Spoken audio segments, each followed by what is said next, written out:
नमस्कार, मैं प्रद्युम्न जोशीला नलवा। हमारे पड़ोसी राज्य राजस्थान में ज्यों-ज्यों चुनाव विधानसभा चुनाव के लिए वोटिंग की डेट सिर पर आ रही है, त्यों-त्यों राजनीतिक सरगर्मियां और राजनीति में दिलचस्पी लेने वाले लोगों की निगाहें और ज्यादा बढ़ती जा रही हैं। राजस्थान का एक ऐसा विधानसभा क्षेत्र है जिसमें चुनाव तो राजस्थान के ही प्रत्याशी लड़ रहे हैं, लेकिन हरियाणा के दो बड़े नेताओं की साख दांव पर लगी हुई है। जी हां, वो विधानसभा क्षेत्र हरियाणा के 3-4 जो विधानसभा क्षेत्र हैं उनको टच करता है और उस विधानसभा क्षेत्र में हर तरफ यही चर्चा है कि हरियाणा के इन दो बड़े दिग्गजों में से कौन जीतता है और कौन हारता है। जी हां, वो विधानसभा क्षेत्र है हरियाणा प्रदेश के बिल्कुल साथ लगता हुआ भादरा विधानसभा क्षेत्र। भादरा एक ऐसा विधानसभा क्षेत्र है जो हिसार के आदमपुर से लेकर के और सिरसा के एलनाबाद विधानसभा क्षेत्र तक को टच करता है। इस विधानसभा क्षेत्र में हार जीत आगामी हरियाणा प्रदेश में जो विधानसभा और लोकसभा चुनाव होंगे उस पर भी एक अच्छे खासे एरिया में अपना प्रभाव रखेगा। इस विधानसभा क्षेत्र में हरियाणा प्रदेश के जिन दो नेताओं की प्रतिष्ठा दांव पर लगी है वो नेता हैं एलनाबाद के वर्तमान विधायक और इंडियन नेशनल लोकदल पार्टी के राष्ट्रीय प्रधान महासचिव, पूर्व में नेता प्रतिपक्ष अभय सिंह चौटाला और एलनाबाद विधानसभा क्षेत्र से ही विधायक का चुनाव लड़ने की तैयारी करने के लिए पिछले कई सालों से लगातार सक्रिय और प्रदेश की राजनीति में जिनको एक किंग मेकर की भूमिका में माना जाता है, कप्तान मीनू बेनीवाल। ये दोनों नेता पिछले कई सालों से आपसी जो राजनीतिक प्रतिद्वंदता है उसके प्रतीक भी माने जा रहे हैं। इस विधानसभा क्षेत्र में दो मुख्य प्रत्याशियों में मुख्य मुकाबला है।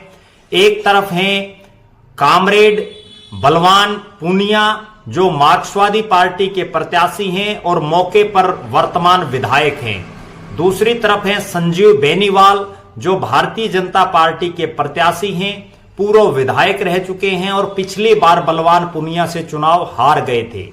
पिछले कुछ चुनाव में बलवान पूनिया और संजीव बेनीवाल का इस विधानसभा क्षेत्र में आमने सामने जो है मुकाबला रहा है और इस बार इन दोनों प्रत्याशियों में से हार जीत तो एक की होगी, लेकिन सबसे बड़ा सवाल यह है कि जो दो दिग्गज हरियाणा के अभय सिंह चौटाला और कप्तान मीनू बेनीवाल, उनमें से कौन जीतता है और कौन हारता है।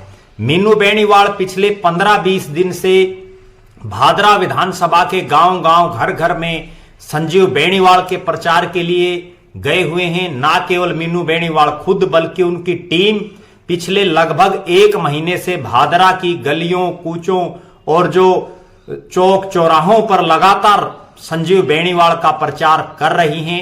दूसरी तरफ अभय सिंह चौटाला और इंडियन नेशनल लोकदल पार्टी के बहुत से कार्यकर्ता कामरेड बलवान पूनिया के समर्थन में गांव-गांव घर-घर जा रहे हैं। अभय सिंह चौटाला भी कई जनसभाओं को संबोधित कर चुके हैं और दोनों ही नेता इस चुनाव को अपनी प्रतिष्ठा से और भविष्य के 2024 में एलनाबाद विधानसभा क्षेत्र की संभावित हार और जीत को देख करके यहां अपनी पूरी ताकत लगाए हुए हैं। बेशक चुनाव राजस्थान में है, बेशक चुनाव भादरा का है, बेशक प्रत्याशी बलवान पूनिया और संजीव बेनीवाल हैं, लेकिन इस विधानसभा क्षेत्र में हार और जीत 2024 में एलनाबाद से कौन होगा हरियाणा विधानसभा का सदस्य, उस पर भी मोहर लगाने का काम करेगी। यहां एक तरफ मीनू बेनीवाल जनसभाओं में यह कहती हैं कि 60,000 वोटों से ज्यादा वोटों से संजीव बेनीवाल जीतेंगे। दूसरी तरफ अभय सिंह चौटाला कहते हैं कि जिस आदमी ने किसानों का साथ दिया उस बलवान पूनिया को आप जिताइए। इन दोनों नेताओं की इससे पहले जब एलनाबाद में किसान आंदोलन के चलते अभय सिंह चौटाला ने इस्तीफा दिया, उस समय भी मीनू बेनीवाल चुनाव की टिकट की लाइन में थे। बताया यह जा रहा था कि उन्होंने खुद ने चुनाव लड़ने से इनकार कर दिया और उस सूरत में गोविंद कांडा को वहां से बीजेपी ने टिकट दी। मीनू बेनीवाल ने उनके लिए दिन रात एक किया।